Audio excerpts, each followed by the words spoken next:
Ghost in the Night with Phil Sams.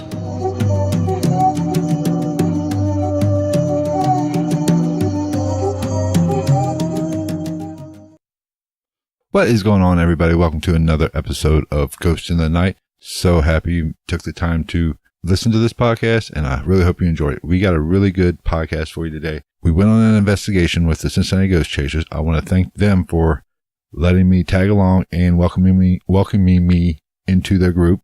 It was really awesome. I really enjoyed myself. And later on in this podcast, we're going to have the co-founder and lead investigator of the group come on and kind of talk about the night we had at this investigation. Now, this investigation was at the Rohs Opera House in Cincinnati, Kentucky. It was a really great investigation. We got a lot of personal experiences, got some decent evidence, and overall it was just a really productive time.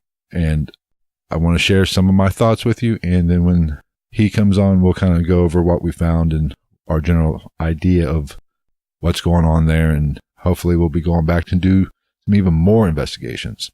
All right, so before we get started with the podcast, if you're watching on YouTube, be sure to like and subscribe.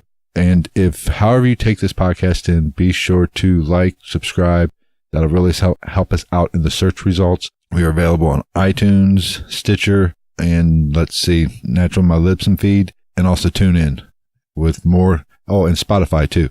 So however you take this podcast in, be sure to subscribe, be sure to like it, and be sure to leave us a comment, because we want to hear from you, and we want to be able to share your stories as well. So if you have a story, be sure to hit me up via Twitter at night_ghost, or send me an email at ghostinthenightpodcast@gmail.com and relay your story to me, and I'll possibly relay it via podcast, or I might even have you on and do an interview and let you talk about it, and we'll discuss it. So let's go ahead and dive into this podcast and talk about the Rohs Opera House in Kentucky. Okay, let me give you a brief idea of, or a brief history on the Rohs Opera House. It was originally built in 1871 as a live production theater, and as time moved on, naturally they did silent movies and so on. But in 1941, it was refurbished and added on to by H.A. Rohs and his son. Now, as an interesting side note, those two are the great-grandfather and grandfather of actor Chris O'Donnell. Little interesting tidbit for you there. Now, when you walk into this place, you feel like you are walking back into time. And as a lover of history, that is awesome. It's old. The woodworking looks old. Its lighting isn't that great. It's dim. It's dusty. You feel like you're walk through a time warp back into the 40s, 50s. And that only adds to the thought of, or the aura of that place. I mean, it has that creepy appearance. Now, on a side note, I never once felt, like that heavy feeling there. It felt welcoming. It has that look, but I never felt like, oh, I am scared and I don't necessarily want to be here alone in the dark. It just didn't have that heavy atmosphere that a lot of places have. Heck, I've walked out of my own bedroom into the hallway, into the dark hallway, and said, ooh, I feel like I need to turn on a light. But this place, it looks like it should have that place, but it doesn't. But don't get me wrong, that doesn't take away from the activity that's going on there. So some of the activity that has been reported, there's a shadow figure that walks from the female restroom at the back of the auditorium to the male restroom. There's some stairs that go up to the second and third level. A lady in white has been seen walking down those stairs. And why is there always a lady in white? Every haunted location seems to have a lady in white. But, that is reported there. So those are kind of some of the things we were looking for. Now, we got a lot of knocks. We got a lot of disembodied voices and just personal experiences. Some people even got touched that night. So that place is crawling with activity. So kind of let me give you kind of the lay of the land in the building. As you walk in, it's a real narrow entrance. It's not a big auditorium type lobby area. It's probably only 10, 12 feet wide, As you walk in, there's some stairs that go upstairs to the second and third floors. And then you keep walking straight. You walk into the main auditorium. There is a small little concession stand there to the left. You walk down to the auditorium. You come through some curtains to the auditorium, and then you come down through some curtains into the auditorium where you see seats. There's a half wall there that leads to that male and female restroom that I spoke about earlier.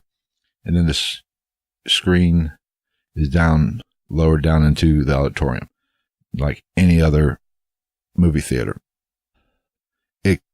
That as soon as you walk in, you kind of, like I said, feel like you're walking back in time. We're used to those modern, comfy theaters that we have today, but the chairs are old, not a lot of padding, and it just has that old look. Now, on either side of the stage, there's actually a stage there, and on either side of that stage is,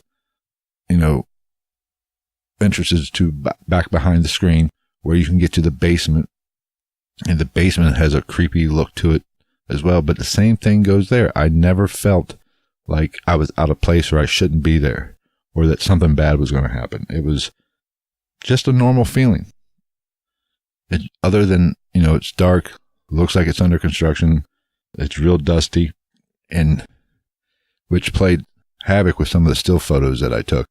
It was crawling with orbs, and orbs aren't necessarily a great indication of paranormal activity, because 9 times out of 10 it's either dust, an insect, or water droplets in the air with that light refracting through it. But there is a 1% chance that could be paranormal, but all of the pictures that I took seemed to be just plain old dust or maybe even an insect flying around. So there's nothing real spirit oriented there. Now you go upstairs, and there's been a lot of activity reported in that stairway and in the upper levels. There's an upper balcony level where we got a lot of knocks and bangs, and but nothing really happened there other than a few little knocks. Didn't get there wasn't any great EVPs up there, and there has been a lot of reportings of stuff like that, EVPs and bangs, inside the projection room, which is right behind the balcony. But I didn't necessarily hear anything or catch anything on audio. Now, we did catch, like I said, we were hearing some EVP or some disembodied voices throughout the evening. We heard some.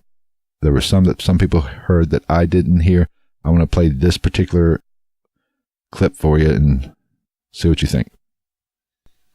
Does anybody hear disembodied voices? No.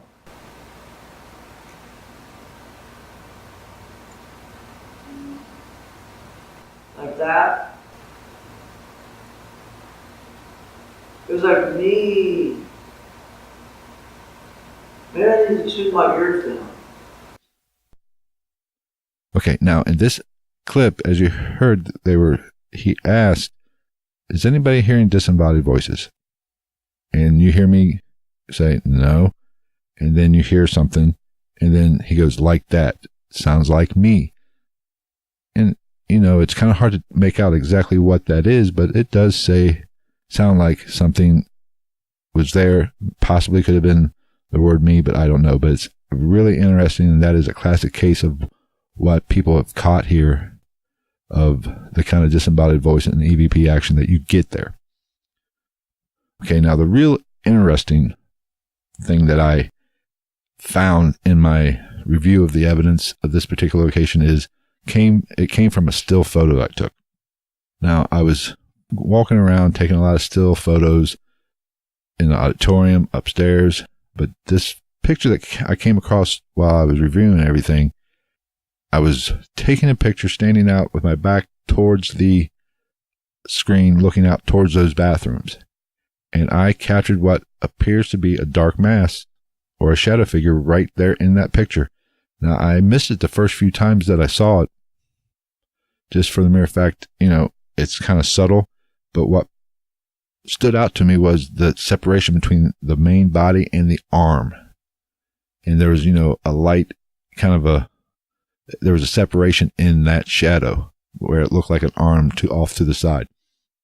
Now, I shared this with some other members of the group. It was mixed on what it could have been. Some people said it could have been something. There's a little glass mirror right there. And if you're watching on YouTube, you can see it there, or you can see it on my Twitter feed at @nights_ghost. So people just listening to this podcast kind of get an idea of what I'm talking about. But like I said, they thought it could be just something in that mirror or in that glass case. But it seems to me, and even some other people agree, it seems like it's between that partial wall and the back in that case, essentially. And there is some transparency to it. You can almost see what's behind it. It's just really interesting. I don't quite know what it is, and I think it needs further investigation. I'm not quite ready to say that it's paranormal or a shadow figure, but it sure has the look of it. And next time we go there, which I think we are planning to go there in the next couple months and do another investigation, I'm definitely going to focus my investigation on that particular area and see if I can recreate it or debunk it or whatever. Hopefully catch it again and kind of bring some closure to that particular photo, because, it is a shadow figure and it looks like it's a shadow figure. It's a really piece of compelling evidence. Now, didn't see any lady in white or anything like that, but we did have a lot of, knocks and bangs. At one time we were doing a ghost box session, then did just a regular EVP session, and they were playing music through, from time to time in the evening to kind of act as a trigger. And we did get one knock or bang during a song, and I kind of and it came from behind the screen there. So I went back and did a quick EVP session and kind of found where I thought it came from, did that EVP session, and really didn't catch, there was no response or anything on the EVP. But interesting enough, as I walked back, there's 3 steps that kind of you go up or down depending on which way you're going. And there's one of those steps, I think the middle step, creaked really loud. And Frankie, the lead investigator there, who will be on the podcast here shortly, and I want to ask him about this. He said, "Ooh, that sounded like it. Do that again." And, it sounded a lot like what we heard, like somebody came up and down the steps during that session. It was really interesting. I'm not 100% sure what it is, because, old places do tend to, settle and crack and creak. But overall, it was a really interesting investigation, and I really had a good time, and I think it needs to be investigated more. Now, there have been some paranormal groups that have had an abundance of evidence or experiences there. It must have been a slow night. I mean, there was definitely some action, but not overwhelming action. I mean, it was kind of subtle. Maybe, it was just an off night for the spirit world there. So let's go ahead and get this interview started. All right, on the phone we have Frankie from the Cincinnati Ghost Chasers. Thank you so much for joining me tonight. You're most welcome. Glad to be here. Now, as we talked earlier, I wanted to get your opinions on the investigation that I accompanied you and the team with at Rohs Opera House there in Cincinnati, Kentucky, and kind of get your experiences there and what you've experienced in the past, some of your best memories that you've had from that place when you've investigated that place. How many times have you been there? I've been there 4 times now. 4 times. Now, because my first impression of that place is really, it has that look. It has that creepy look to it because it's so old. It hasn't changed much probably since the 40s, I would imagine, because it looks old. And it has that look of being super creepy.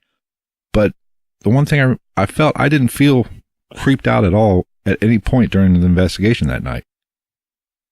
No, it's not so much you get that creepy feel inside the place. It's, but from at least I can say past experiences, it's truly has paranormal activity. Right.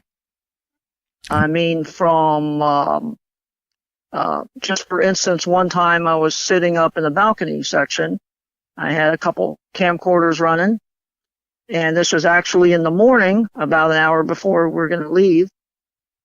And I hear with my own ears an odd telephone, like something you hear in the movies from the 1920s or 30s. Yeah. And after that, I hear a lady scream.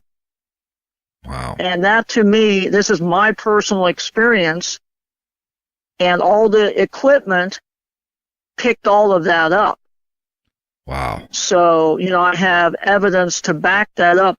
I'm the only one that heard the odd telephone and the scream as one person was outside loading up, and the other person was on the other side, but downstairs. Right. And nobody else heard, just you. Just me. Yeah. Because, when we were there that night, we seemed to be getting a lot of, little knocks and little pings. I remember when we were doing that first ghost box section, we kind of heard a little knock. It sounded like it came from the balcony.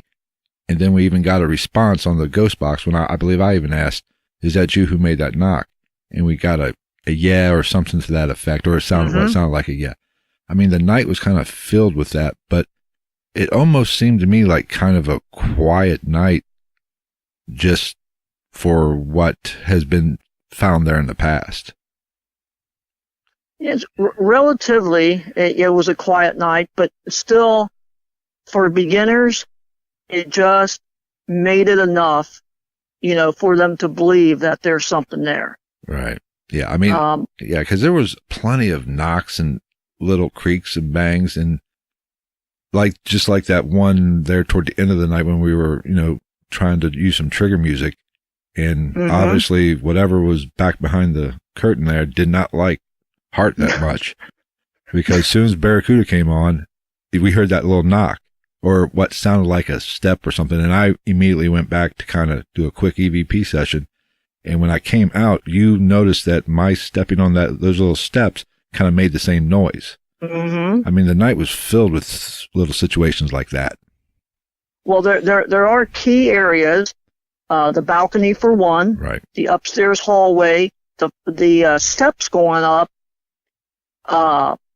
and the stage area, especially the backstage area, has been known for all kinds and sorts of sounds, and even a few people have gotten like children laughing back on the stage area. Yeah. Well, because I remember when we first got there, where we first started the investigation, you and Mary took me on a little tour, and we went back behind there and kind of went down to the basement and kind of explored that area a little bit. And as we were exiting out, I believe even Mary thought she got touched. Didn't she feel like somebody touched her right there as we were exiting out to the side of the stage there? I mean, you got to think about, as far as I know, only one person has got killed there. Yeah. But, if you go on the memories of liking a place, maybe it's the people are drawn back, and, they continue to enjoy that experience in their time frame or on their plane. Right. Yeah, I mean, because I even think we were talking at one point, we were in the auditorium, and I don't know if I got touched or it was a bug, because we were standing there talking. It might even be on one of the night vision cameras, because it's right there in front. And something brushed, I don't know if it was a bug or just my imagination, but I felt something hit the back of my neck. And you even said, did something just touch you or something? And I was like, I don't really know. It was real light, but it could have just been because we did see some bats flying around that place at night.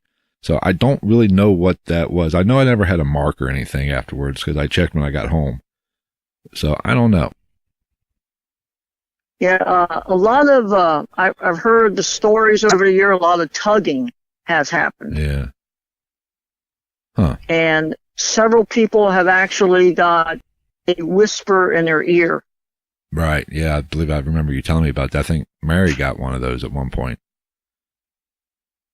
Or in previous investigation, not this past one. Yes. Yeah, she was telling me about you and her were telling me about that, there was some whispering in the ears that went on when you were kind of explaining kind of the activity that goes along there or goes on there.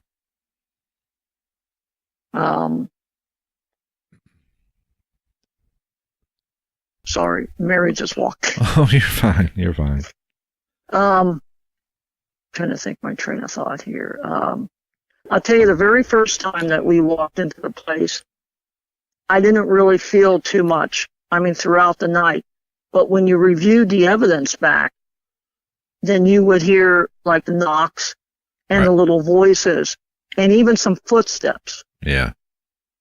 Yeah, because what I got from the EVPs, you know, outside of, there was a couple little, I don't know what they were. And we did, you know, I caught a few bangs because I remember one episode was, I think it was the very last session we did out in the auditorium, because Mary had went to the restroom and we heard a knock and we kind of thought maybe it was her closing the stall door or something, and it wasn't. She said she never closed that particular stall door. So I caught things like that, and then that disembodied voice I caught, but I really didn't catch anything other than that on my EVPs. You know, whereas one of the other investigators, Mark, he was up in the balcony section, which is the famous section there, and you know, everybody pretty much laughed, and he's still talking to himself, you know, while the equipment's going. He's like, "Oh, I'm going to go and have a snack now." And then you would hear a voice come in after that, which was a female, "Take me, take me." Wow. Yeah. So, you know, yeah, there's paranormal activity. You know, there, some nights are stronger than others. But, you know, what I just based the facts on, it's a fun place. It's not scary. And it has activity. Right. And it's well traveled, it seems. There's a lot of paranormal groups that go in there on a frequent basis. Yes. And from even they got the book there that, you know, they want you to write down your experiences. The book was filled almost, it seemed like. I mean, it's a very nice vibe. Right. You know, not like Evil Intent or something like that. Like, you know, some other places. Right. Yeah. Do you remember the picture that I took? The kind of the shadowish picture right there back by the restrooms? Yes. Yes. You know, that has been puzzling me for a few weeks now. You know, I don't really understand what it is and what it could be. I remember Mark said it could be something inside that little window area. I don't remember exactly what that is, but go ahead. But it does look to me like it's in front of it. I would have to agree with you. I looked at the pictures, definitely in front of it, because behind the window, that little closet, whatever, there's actually a shade there. Yeah. Okay. And it's not black. Right. So it's kind of tan or white or something like that, from what I can tell. And that picture definitely looks shadowy. And the only way that, you know, you could rest easy either way is go back. Right. And take the same picture again. Right. You know, because didn't you say you want to go back there in the next couple months? I do want to go back there. And, you know, when we go back, I definitely want to kind of focus a lot of my attention on that. I mean, it's a good place, and just that it's heated. Yeah, and what's really interesting about that picture is there has actually been reports of a shadow figure going like from the female restroom to the male restroom. It's other people have kind of, from what my research I did, other people have kind of either caught something or seen something kind of floating back there behind that partial wall in between those two bathrooms, and it's pretty much right where I took that picture. And it's, you know, it's interesting. I can't say definitively either way what it is until I go back and kind of either try to replicate it or debunk it in some way, shape, or form. Well, I think it could be shadow figure because I've seen pictures and videos of one in that same area, I do have another video off the DVR that I have not shown you yet, and this is one of the better ones where the you got one DVR going off the balcony and another DVR on the stage. Yeah. The one on the stage is the only one that picks it up, and we were all out in the audience, in the seats, in when all the lights are off, it's pretty dark in there. Do you agree? Yeah, it's the only light that comes in really is from the the lobby area and outside, and then that little exit sign. That's pretty much the only illumination in that auditorium. And it is, especially down by the stage, it's pitch black almost. Well, the DVR cam on the stage picked up 3 human-shaped fog areas that would go right and directly in front of the camera between the actual camera and the first row of seats. Wow. I have this on DVR, and I guarantee it will blow your mind. Why are you holding out on us? You need to show us that stuff. Don't be holding out on us. Well, I will invite you over one day, and you can see it for yourself. That sounds good. Well, at least that that's the kind of stuff. When there's common activity in different areas, it lends credibility to it. When different sources are picking up shadow figures or whatever, or different recording devices are picking up the same kind of activity, it adds credibility to it. Yeah, it's when I first went, and even up to the last time we all went, mm-hmm. It's always been a good experience. Yeah. Even though I was really wanting to see the lady in white, I didn't get to see her, but I want to see the lady in white too, but it has not happened. But I might have heard the lady in white screaming. That is true. I'm not for sure. It was somebody. It was some disembodied voice that was screaming. Right. So, it's a great place. I have nothing bad to say about it. Right. Yeah. Neither do I. I mean, it's a beautiful. I mean, it's old. It's like I said earlier in the podcast. I said it's like going back into a time warp.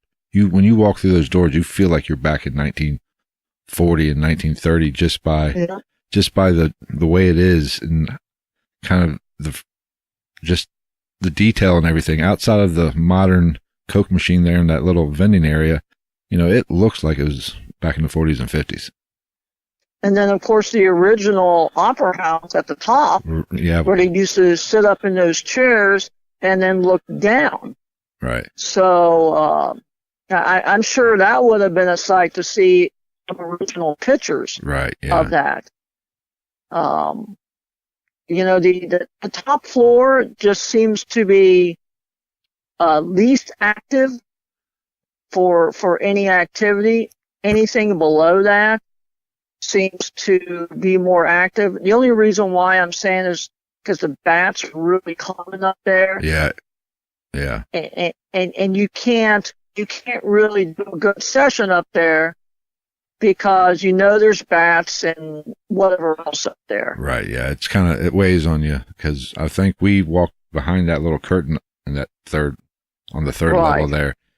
And as soon as I walked back there, I had a camera with a light on. There was a swarm of bats. I said, okay, I'm out. Yeah. I'm gone. I'm going back here. Yeah.